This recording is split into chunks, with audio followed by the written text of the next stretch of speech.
Hello and welcome to a quick revision webinar on supply chain resilience.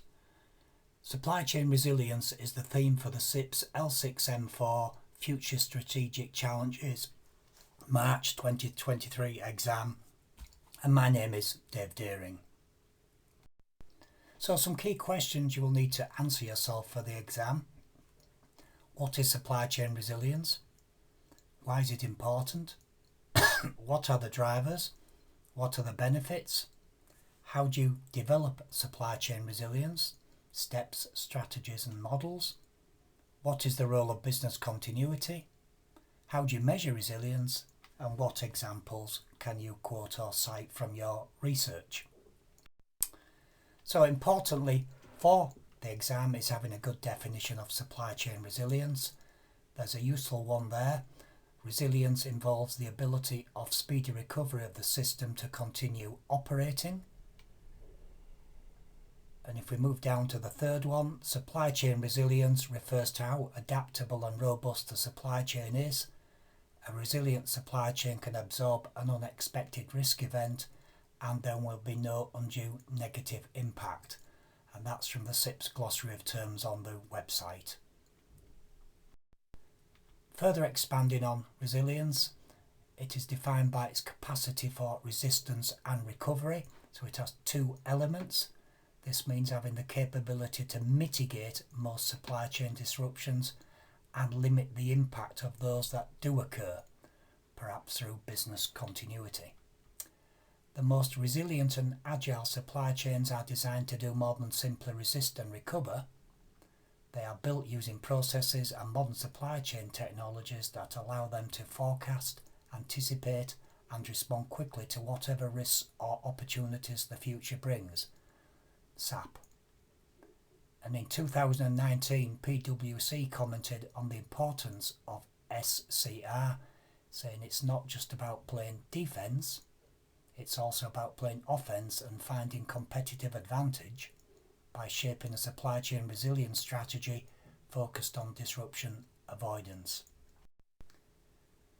So why do we need resilience? Well, there are lots of examples, but in the new global reality, supply chain officers need supply chain networks that don't just minimise day-to-day risk, but can also absorb, adapt to, and recover from catastrophic disruption whenever and wherever it strikes, i.e. COVID, Ukraine war.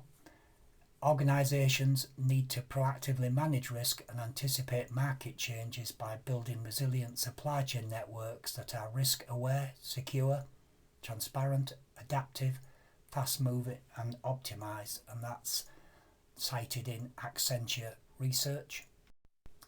Some concepts about risk and supply chain vulnerability. Risk is an outcome, always negative in the case of supply chain disruptions, and vulnerability is a driving force that leads to risk in a supply chain. So a risk event or exposure plus vulnerability leads to risk. Another nice graphic there to help you to understand the link between vulnerability and resistance. So more resilience by less vulnerability and vice versa.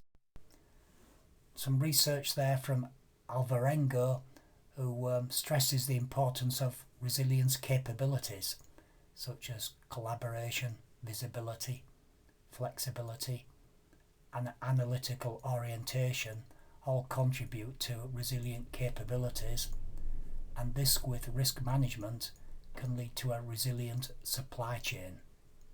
So that's an important concept. We briefly touched on causes of vulnerability, and there's three different sets of research there from CPNI and McKinsey that detail the various factors. Particularly important is complexity, geography, just-in-time production, single sourcing, lack of demand management, all lead to supply chain vulnerability. And a vulnerability is an area of weakness in the supply chain. Do not confuse it with risk. So how do we build resilience?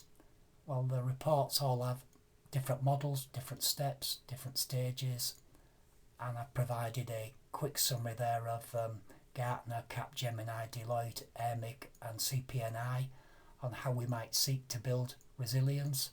There is much in common with these models and steps, so familiarise yourself with one or two of them and make sure you could come up with a logical process in the exam if asked to. There are many challenges, and I've really briefly just highlighted a couple here. Camelot suggests the challenges for building resilience are numerous. Uncovering hidden risks, identifying supply chain vulnerabilities, building, improving resilience, diversifying the supply base, and many more. Recruitment is a challenge. CPO agenda, lack of correct skills and training, CIPS Hayes survey.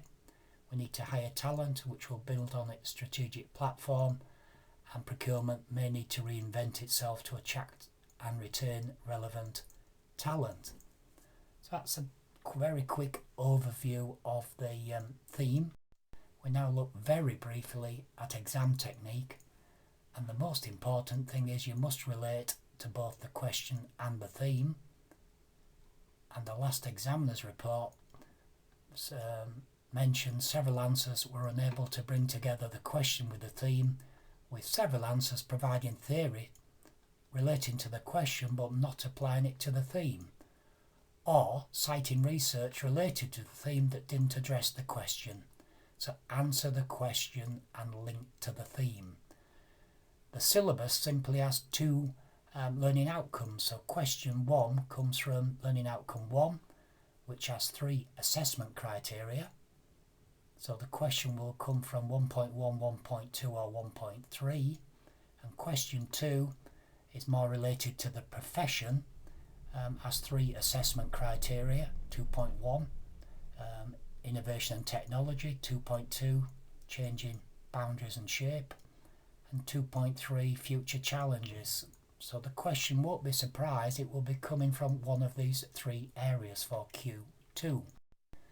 So 2 questions, 2 hours, no bullet points, give examples, cite studies, write in paragraphs, line space between paragraphs, don't only describe but evaluate, so cause and consequence, chain of events, relate to the theme. Further research, I've given you a link there to a Deloitte report, and a Camelot report, a BCI resilience report, and an article there from Gartner on 6 strategies to get you a more resilient supply chain. See also the CIPS salary guide, Hackett group, but do extensive research, be able to give examples. It is a research based module, so make sure you do your research. More guidance is available, so you can email direct or visit the website if you want to see what's available. But good luck with your studies, and I hope hope this is your last exam and that you all get your full MCIPS status. Thank you.